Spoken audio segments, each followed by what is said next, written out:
ડેડિયાપાડાના ધારાસભ્ય ચૈતર વસાવાના સમર્થનમાં ડેડિયાપાડા ખાતે જે આદિવાસી સંમેલન મળ્યું તેને લઈને હવે આદિવાસી નેતા દ્વારા કેટલાક સવાલો ઉઠાવવામાં આવ્યા છે, જેમાં આ આદિવાસી સંમેલનને પોલિટિકલી રીતે ડાયવર્ટ કરવામાં આવ્યા હોય તેવા આક્ષેપો કરતા શું કહી રહ્યા છે આદિવાસી નેતા પ્રફુલ્લ વસાવા, વિગતે વાત કરીએ. વૈષ્ણવજન તો તેને કહીએ જે પીડ પરાઈ જાનાને રે. દર્શક મિત્રો, નવજીવન ન્યૂઝમાં આપનું સ્વાગત છે. હું છું ફૈઝાન. આજથી થોડાક દિવસ પહેલાં ડેડિયાપાડાના ધારાસભ્ય ચૈતર વસાવાને નર્મદા સેશન કોર્ટે સજા ફટકારતા તેમને વડોદરા સેન્ટ્રલ જેલમાં જવું પડ્યું. આ સમગ્ર મામલે આદિવાસી સમાજના લોકો દ્વારા કોલ આપવામાં આવ્યો એક સુરમાં ને ડેડિયાપાડા ખાતે થોડા દિવસ પહેલાં એક સંમેલન યોજાયું. હવે આ સંમેલનને લઈને રાજકારણ ગરમાવાની શરૂઆત થઈ છે. આને લઈને ભાજપના નેતા અને આદિવાસી નેતા પ્રફુલ્લ વસાવાએ કેટલાક સવાલ ઉઠાવ્યા છે. તેમણે કહ્યું છે કે ચૈતર વસાવાના સમર્થનમાં આદિવાસી સમાજનું સંમેલન હતું. આ આદિવાસી સમાજના લોકોનું એકતાનું સંમેલન હતું. ત્યાં ક્યાંક ને ક્યાંક આમ આદમી પાર્ટીના પ્રદેશ પ્રમુખ ઈશુદાન ગઢવી, ધારાસભ્ય ગોપાલ ઇટાલિયા સહિતના લોકો દ્વારા આ સંમેલનને પોલિટિકલી બનાવવાના પ્રયાસ કરવામાં આવ્યા. તેમણે કહ્યું કે આદિવાસી સમાજના વિવિધ સંગઠનના લોકો ત્યાં આવ્યા, તેમણે ભાષણો કર્યા, પરંતુ આ ભાષણ કોણ કરશે તે નક્કી કરવાનું કામ આમ આદમી પાર્ટીના નેતાઓ દ્વારા કરવામાં આવ્યું. આ બાબતના સંદર્ભમાં તેમનું નિવેદન સામે આવ્યું છે. શું સવાલો તેમણે ઉઠાવ્યા છે તે સાંભળો. જોહાર દોસ્તો,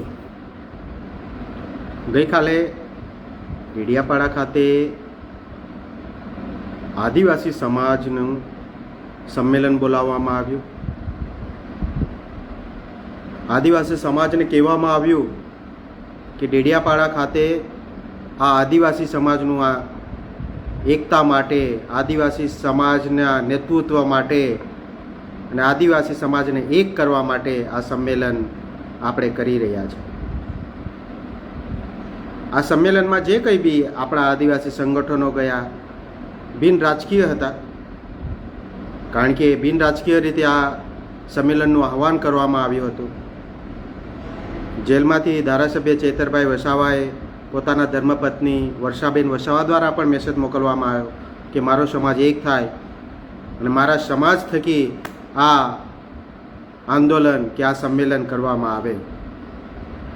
પરંતુ આપણે બધાએ ગઈકાલનું આ સંમેલન જોયું કે આદિવાસી સમાજનું એકતા માટેનું આ સંમેલનનું જે સંચાલન કર્યું એ સંચાલન એ આખું ને આખું આ સંમેલનમાં કોણ બોલશે, કોણ સ્ટેજ પર રહેશે, આ બધું ઈશુદાનભાઈ ગઢવી, ગોપાલભાઈ ઇટાલિયા અને મનોજભાઈ સોરઠિયાએ, એટલે કે આમ આદમી પાર્ટીના લોકોએ આદિવાસી સમાજનું આ આંદોલનને પાર્ટીમાં ડાયવર્ટ કરવાનું કામ કર્યું છે. અને આના લીધે આવનારા સમયમાં જ્યારે બી આવી જ્યારે ઘટનાઓ બને છે તો સામાજિક આંદોલનમાં એ સમાજને ઘણું બધું નુકસાન કરી દેતા હોય છે.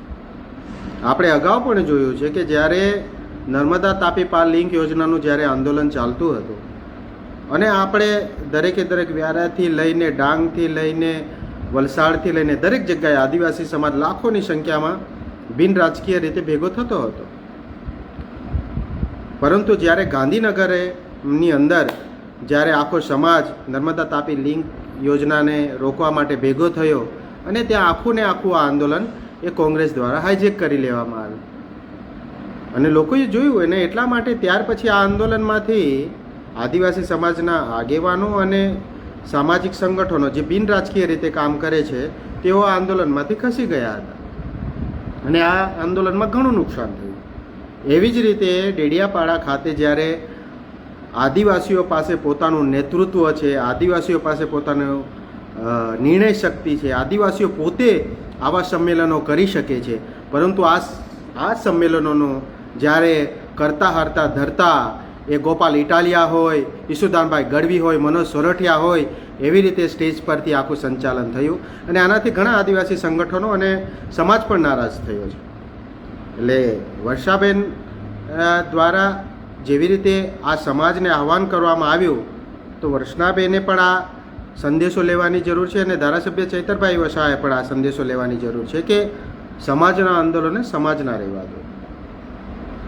અને જેવી રીતે આજે ચૈતરભાઈ વસાવાના માટે એવું કંઈ છે નહીં કે કોઈ બીજેપીના આગેવાનો હોઈએ કે અમે તો આ જે છે કે જે કંઈ બી છે અમે અમારા તરફથી પણ જ્યાં સરકાર લેવલે જ્યાં કંઈ વાતચીત કરવાની અમે બધે રજૂઆતો કરી છે, પરંતુ ચૈતરભાઈ વસાવા, વર્ષાબેન અને આમ આદમી પાર્ટીના લોકોએ જે આદિવાસી સમાજના લોકો જે છે એમને આમ આદમી પાર્ટીની જે કરતૂતો છે, આમ આદમી પાર્ટીના આ બધાની જે મનસાઓ છે એ કદાચ આપણે સમજી નથી શકતા. અને એટલા માટે ઈશુદાનભાઈ જેવા, ગોપાલભાઈ ઇટાલિયા જેવા અને આ મનોજ સોરઠિયા જેવા લોકો આપણા સમાજના લોકોને એ ગેરમાર્ગે દોરી રહ્યા છે. અને આદિવાસી સમાજને ગઈકાલે તો ખબર પડી ગઈ જ હશે કે જેવી રીતે સ્ટેજ પર આદિવાસી સમાજનું નેતૃત્વ બહાર આવવું જોતું હતું, એવી રીતે ત્યાં ઘણા બી આગેવાન છે. દયારામભાઈથી લઈને ડૉક્ટરથી લઈને બીજા ઘણા આપણા આદિવાસી સમાજના આગેવાનો છે. આ બધાએ આગેવાની લેવાની જરૂર હતી. એના બદલે આગેવાની કોણે લીધી? ઈશુદાનભાઈ ગઢવીએ લીધી, ગોપાલભાઈએ લીધી, મનોજભાઈએ લીધી. આ બધા જે બિન આદિવાસીઓ સુરતથી, સૌરાષ્ટ્રથી અને બીજે બધેથી આદિવાસી સમાજને કંટ્રોલ કરી રહ્યા છે. આના લીધે ઘણીવાર નુકસાન થયા છે. અને આવનારા સમયમાં પણ આજે આમ આદમી પાર્ટીની નીતિઓ જ એવી છે. જ્યારે ચૈતરભાઈ વસાવા પર આ બધા કેસો ચાલતા હતા ત્યારે આમ આદમી પાર્ટીના કોઈ પણ નેતાઓ જે કોઈ એમને કાનૂની રીતે મદદ કરવા આવ્યા જ નથી. રાજપીપળાના લોકલ વકીલો જે છે એ આ કેસ લડ્યા છે અને આજે એનું નુકસાન તમને થયું છે. આજે આપણા સમાજના લોકોને આ જ વસ્તુ છે કે જ્યારે આદિવાસી સમાજનો કોઈ પણ ક્રાંતિકારી રીતે સમાજ જ્યારે ભેગો થતો હોય છે અને સામાજિક ચળવળો ઊભી થતી હોય છે, તો આ સામાજિક ચળવળોનો દુરુપયોગ એ અત્યાર સુધી આપણે જોયું છે કે આંદોલનોમાં બીજી રાજકીય પાર્ટી કરતી રહી છે અને એનો કદાચ આપણા સમાજને ઘણું નુકસાન પણ થયું છે. હવે આવનારા સમયમાં જ્યારે પણ આપણો સમાજ આવી રીતે જ્યારે ભેગો થાય છે તો આપણી એ જ અપેક્ષાઓ છે કે જેવી રીતે આ સમાજના લોકોને ગેરમાર્ગે દોરો છો, જેવી રીતે નર્મદા તાપી પાલ લિંક યોજનાના આંદોલનને નુકસાન થયું છે, એવી રીતે અહીં પણ આ નુકસાન મોટું થવાનું છે આવનારા સમયમાં.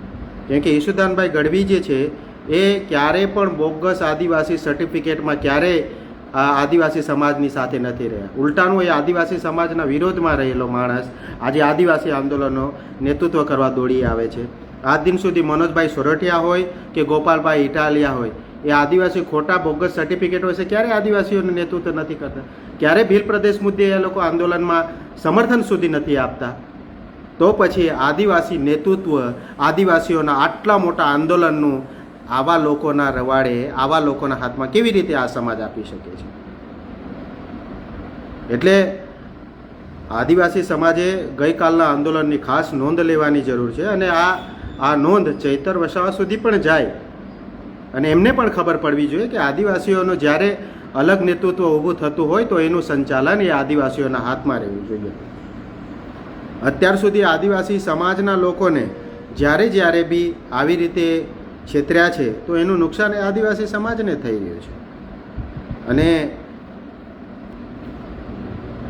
અને આ આંદોલનમાં આદિવાસી નેતાઓને જ, ભલે બીજેપીના આદિવાસી નેતાઓ છે, પણ તો તમે એમને એટલી ખરાબ રીતે એમને ટાર્ગેટ કરવામાં આવ્યા છે જાણે આદિવાસી સમાજના ભાજપમાં જોડાયેલા નેતા આ સમાજના વિરોધી હોય એવી રીતે ત્યાં આ બિન આદિવાસીઓ બહારથી આવીને તેઓ નિવેદનો આપીને ગયા છે.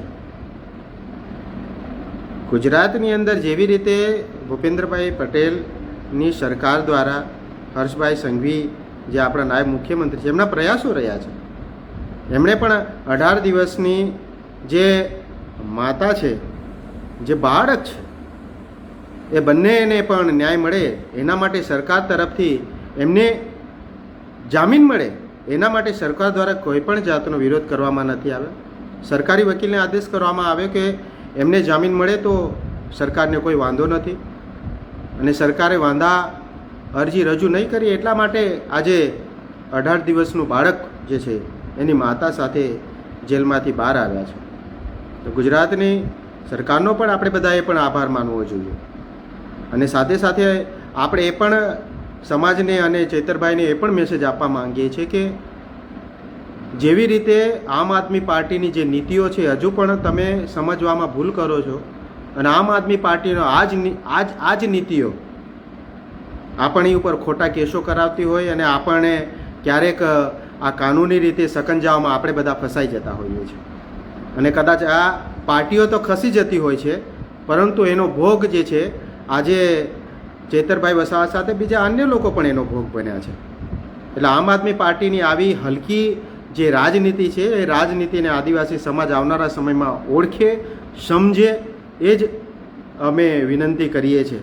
બાકી આવનારા સમયમાં જો હજુ પણ આવી રીતે જ જેવી રીતે આદિવાસીઓને આગળ કરીને આ બધા નેતાઓ બધા બની બેઠા છે અને અમે આદિવાસી સમાજના બોસ છે, અમે આદિવાસી સમાજને કે એવી રીતે આંદોલનો થશે એવી જે માનસિકતા ઈસુદાનભાઈ ગઢવીની, ગોપાલભાઈ ઇટાલિયા અને મનોજભાઈ સોરઠિયાની બની ગઈ છે તો આદિવાસી સમાજે પણ હવે નોંધ લેવાની જરૂર છે અને ચૈતરભાઈ વસાવા અને વર્ષાબેને પણ નોંધ લેવાની છે કે હવે જો આવી રીતે તમે આદિવાસી સમાજને આવી રીતે જો છેતરશો તો કદાચ આ સમાજ આવનારા સમયમાં તમારી સાથે પણ નહીં ઊભો રહે.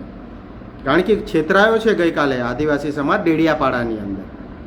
એટલે અમે તો ખાસ જે આદિવાસી સમાજના જે આગેવાનો છે, જે આદિવાસી સમાજના ડાંગથી લઈને ઉમરગામ સુધી આમ આદમી પાર્ટી સાથે જોડાયેલા જે આદિવાસી સમાજના બુદ્ધિજીવીઓ છે એમને ખાસ હું વિનંતી કરું છું કે આ જ્યારે સમાજના નામે જે આંદોલનો થતા હોય, સમાજ જ્યારે સમાજની રીતે જ્યારે ચૈતરભાઈ વસાવાને જ્યારે મદદ કરવા આવતો હોય તો એવી જગ્યાએ રાજનીતિ કરવાનું છોડો અને આ ઈસુદાનભાઈ ગઢવી છે, ગોપાલભાઈ ઇટાલિયા છે અને મનોજભાઈ સોરઠિયા જેવા લોકો જે આદિવાસી સમાજના એકતાને તોડવા માટે, આદિવાસીને સંવેદનાઓ સાથે ખિલવાડ કરવા માટે જે આવા લોકો જ્યારે આવી રીતે આંદોલનનો દુરુપયોગ કરીને આ માત્ર ને માત્ર રાજનૈતિક ફાયદાઓ જ્યારે જોતા હોય તો આવા લોકોને આવનારા સમયમાં આદિવાસી સમાજના આંદોલનોથી દૂર રાખો અને તો જ આ સમાજની એકતા અને સમાજની સંવેદનાઓ અને સમાજની અખંડિતતાઓ કાયમ રહેશે. બાકી આવનારા સમયમાં આવી જ રીતે આ રાજકીય પાર્ટીઓ આદિવાસી સમાજના આંદોલનો તોડતી રહેશે અને એનું નુકસાન એ આવનારા સમયમાં આદિવાસી નેતૃત્વને થશે, આદિવાસી સમાજને થશે. ધન્યવાદ. ડૉક્ટર પ્રફુલ્લ વસાવા. જે આપણે સાંભળ્યા હતા ભાજપના નેતા પ્રફુલ્લ વસાવા, જેઓ દ્વારા કેટલાક સવાલો છે તે આ સંમેલન લઈને ઉઠાવ્યા ને આદિવાસી સમાજની એકતા માટેના આ સંમેલનને પોલિટિકલી રીતે ડાયવર્ટ કરવામાં આવ્યા હોય તેવા ગંભીર આક્ષેપો તેમના દ્વારા કરવામાં આવ્યા ને આ જે સંમેલન યોજાયું તેને લઈને રાજકારણ ગરમાયું છે. સાથે જ પ્રફુલ્લ વસાવાએ કહ્યું છે કે આમાં વર્ષા વસાવા અને ચૈતર વસાવાએ પણ હવે વિચારવાની જરૂરિયાત છે, તેને લઈને રાજનીતિ તેજ બની છે. દર્શક મિત્રો, આવા જ નવા વિડીયો સાથે આપને માહિતગાર કરતા રહીશું, પડે પડને અપડેટો આપના સુધી પહોંચાડતા રહીશું. એટલે તમારી નવજીવન ન્યૂઝ જોતા રહો, લાઇક કરો, શેર કરો.